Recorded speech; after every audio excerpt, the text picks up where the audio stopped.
welcome back to my channel, Beautiful Minutia. If you're new here, my name is Tiffany, and I am doing like a little try a chapter reading vlog because I'm trying to finish up things for the end of the year. There's only a couple weeks of the year left, and I was looking over my reader read list, and I have several books that I have not even picked up that are on that list. My plans are not to read any of these books in their entirety in the month of December, although I suppose possibly that could happen. But my plan is to try a chapter or two from each of these to see if they're books that I'm even remotely interested in or would want to keep on my shelves in hopes of trying again later. So I have 5 books left that I have not yet picked up.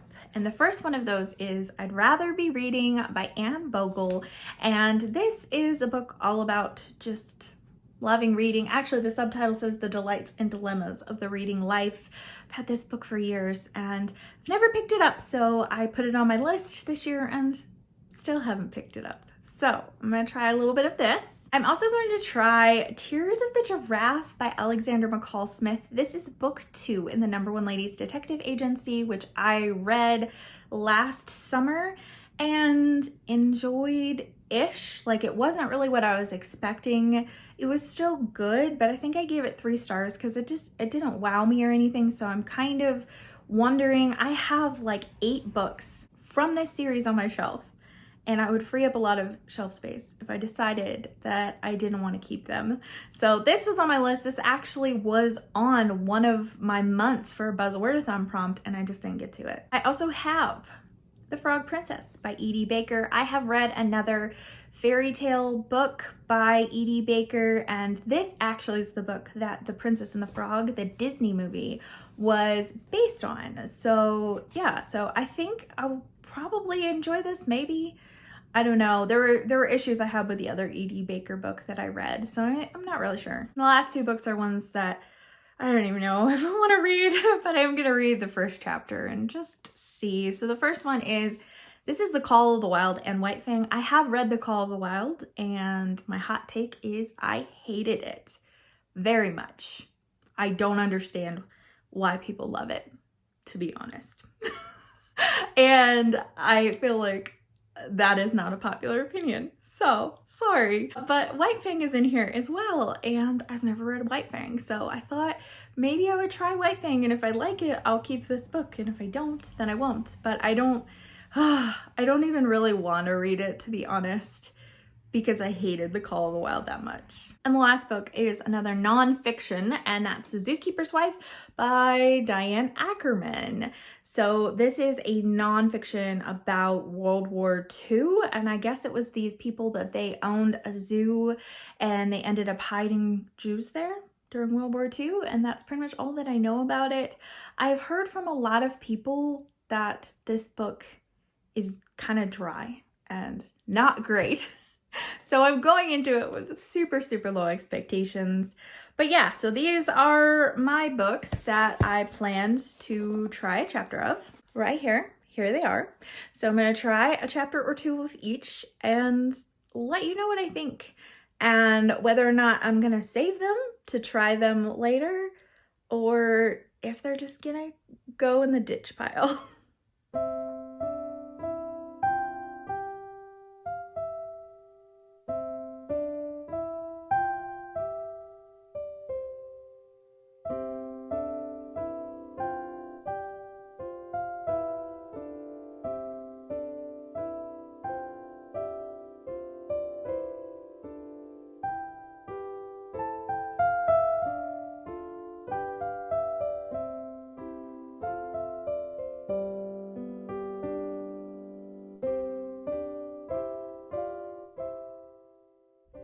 Hello, I have a quick update. I am about to go in somewhere, but I had a minute. So I've read the first chapter of a couple of books. I read actually the first 2 chapters of I'd Rather Be Reading by Anne Bogle, and unfortunately I'm not a big fan. I felt like, in particular, the first chapter felt kind of repetitive, her writing style and the points that she was making, and I just kind of wasn't enjoying it. And maybe it's just that I'm not in the mood for it right now, but I don't know. It's not one that I'm excited to pick up again at some point or think that I really need to own. The other book that I read the first chapter of was Tears of the Giraffe, which is the second book in the Number One Ladies Detective Agency series. And that was a pretty enjoyable first chapter. It was funny and amusing. Still not sure if I care enough to keep them because, like I said, I have a ton of those books and I could easily get them from my library and it would free up a lot of shelf space. So I'm kind of undecided on that, but I didn't dislike the first chapter. It has nothing to do with the mystery at all, unfortunately. But I realized that from the first book that it's not like an Agatha Christie or anything like that. It's much more based on like the African culture and the main character and her life than it is the mysteries. Like it just had random little mysteries here and there in the first book, and then like one kind of larger mystery, but it wasn't like a whodunit mystery. It was, I don't know, it was not what I was expecting the first book, and so I have different expectations going into the second book, and it was definitely more enjoyable than I'd rather be reading. But yeah, so I still have 3 more books to try, and I will continue to keep you updated.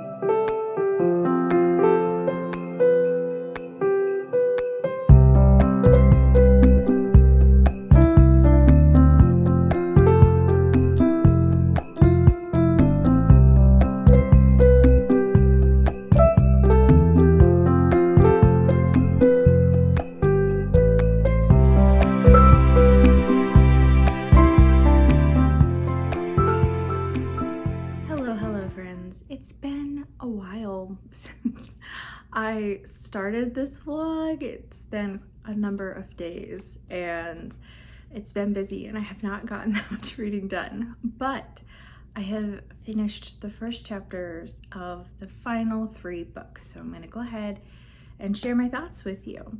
So first of all, I read the first chapter of The Zookeeper's Wife, and I was kind of surprised by it because it feels more like fiction. There's a lot of details in here, and by details I mean like it's very descriptive, and I don't know how much of it is really, I don't know, I'm assuming it's accurate.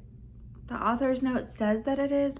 I don't know, it's just very different. I am also currently reading The Romanov Sisters by Helen Rappaport, and by anything that she is referencing, she has like footnotes saying like where she got it from, and there's like none of that, at least not in the first chapter of this. Maybe that's what's making me question it a little bit, but it feels, like I said, more fictional, and there's just a lot of descriptions. Here's an example talking about the lady, what is her name? Antonia Zabinski.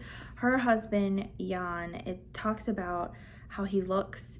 And it says, even when he was clean shaven, a 5 o'clock shadow stippled his face, especially on the philtrum between nose and mouth. A full, neatly edged upper lip displayed the perfect peaks women create with lip liner, a cupid's bow mouth. It was his only feminine feature. And it feels very, I don't know, very descriptive and maybe even a little overly so in some sections. I don't hate it, but I also don't love it, and I'm certainly really not in the mood to be picking anything up World War II centric at the moment anyway. And I think that's due to the fact that a lot of really popular historical fiction is World War II, so I feel like I get a lot of doses of that. It does sound like an interesting story, and it takes place in Poland, but yeah, I don't really know, just feel kind of iffy about it. I also picked up White Fang, and it's kind of funny because I was flipping through and I was just looking for the start of White Fang because this also includes Call of the Wild, and I accidentally read a chapter because apparently there are multiple parts in White Fang, and I saw like the beginning of what I thought was the beginning of the book, and because it said chapter 1 and it was the beginning of like part 3. So I actually read that chapter first and then the actual first chapter of the book. And I actually love Jack London's writing. My issue with Call of the Wild is not his writing. It's vivid, it's descriptive, you feel the brutality of the wilderness and everything that's happening, and I love that about Call of the Wild, and I'm already seeing that in White Fang, and I'm enjoying that as well. My issue with Call of the Wild is that I am an animal lover, and it felt like the entire book was just pain after pain after pain with a slight reprieve and then more pain, and I didn't find the ending even remotely satisfactory, and that's why I hated it so much. So I'm loving the writing style of White Fang, but I'm wondering, like, do I want to continue? Is this going to be like Call of the Wild, where I get to the end and go, wow, I hated so much of this, and it didn't feel like there was any redemption to this story, and it feels like it was a waste of time. Will I feel the same way about White Fang? If you've read it, let me know in the comments below if it had that same kind of feel of Call of the Wild, like hopelessness and just endless brutality without like an actual good resolution, because I don't really want to waste my time on it, because as you can see, White Fang is a lot more of this book than Call of the Wild. It's several hundred pages as opposed to Call of the Wild that's like less than 100. So I really enjoy it, and I am debating continuing, but I don't want the heartache that I got from Call of the Wild. And then I read a chapter of The Frog Princess, and this is so fun. I really liked the first chapter. It didn't feel at all revolutionary, and I think that the reason for that is because I have seen The Princess and the Frog, and because of that, it's just like, it feels like this has been done before. But I think other fairy tale renditions that take this same turn, including The Princess and the Frog, were because of E.D. Baker's book. I know The Princess and the Frog was based on this book because it's like The Frog Prince, except that when the princess kisses the frog, instead of the frog turning back into a prince, we have the princess turning into a frog also. And so I don't know that anyone did that specific twist before E.D. Baker. I'm not really sure, but I really enjoyed the first chapter of it. I thought it was really funny, very charming, and even just like the first line says, even as a little girl, I had thought that the swamp was a magical place where new lives began and old ones ended, where enemies and heroes weren't always what one expected, and where anything could happen, even to a clumsy princess. And I felt like that was a really good opening line. So this is one that I for sure do want to continue, because I think it's gonna be really fun. Will I read it this year or will I save it for next year? I don't really know yet. I can't tell you that, but I'm definitely planning to continue with this one.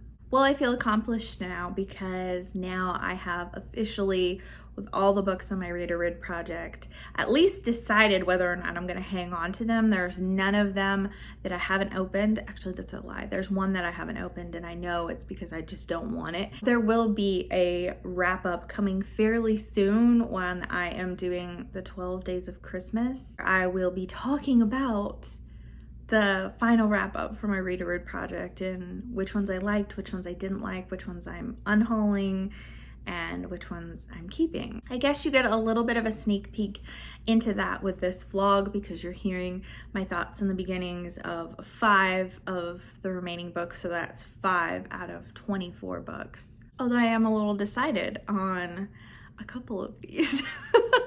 So I guess you'll have to wait to that video to find out what my final decision was. I'd love to hear from you in the comments down below. Of course, I would like to hear your thoughts on White Fang, because I've already asked for that, but I'd also love to hear your thoughts on the other books that I have tried here. You enjoyed them or didn't enjoy them. It's always fun to chat with you and hear your opinions. Thank you so much for watching. If you like this video, please hit like and also subscribe so you can continue to see more bookish content from me, and I will see you again next time.